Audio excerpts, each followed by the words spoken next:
I wrote a letter to myself during my freshman year of college.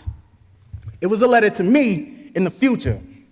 I wrote about how you should be a doctor by now.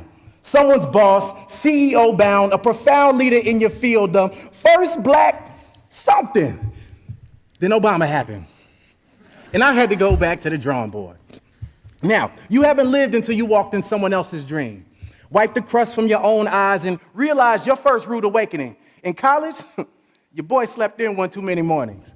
Hit the snooze button till nothing was left but a bunch of failed tests and excuses that were useless when I looked at my professor and he told me, "You don't belong at this institution. Reconsider, young man." I was 19 the first time I wanted to drop out. I had my home number dialed in my phone, but something told me not to press send. If I could have written a letter to me now, back then, I would have told myself that every morning you rise, you've already defied and eyed, even if the best you can do is finish. You've been given an opportunity to skew their data, tell them they were wrong about you. Every morning you rise, you do so with a renewed mind. And yes, sometimes it'll be harder than others. There'll be nights you won't forget and nights you'll lament. You'll break a heart or two till a part of you feels lost. Like you drifted so far from shore, you'll capsize in an ocean of your own tears. You'll try to drown your sorrows, barter your lungs for gills, because you feel like being submerged in temptation makes the most sense, but let it go. Because you were born to succeed swimmingly.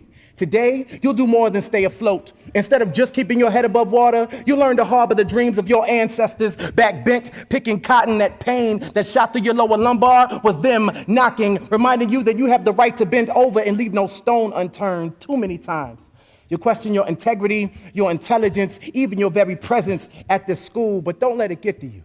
Selective hearing will be your most effective tool. Sure, there'll be days you'll feel like strange fruit hanging from a rim, a waste of height, but make no mistake, your goals were more than 10 feet high.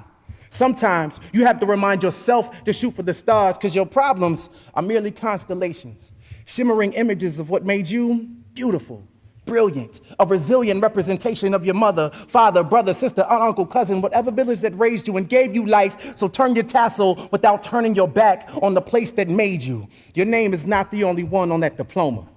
So go forth and prosper, but work. You work until your GPA sounds less like a grade point average and more like God's purpose in action. All we have is faith. And I pray you step out daily, unafraid of becoming you. Because life's a university. But the intuition is free. So spend your time like money and use it wisely, finding your voice. Sincerely, Mr. Livingston. Thank you.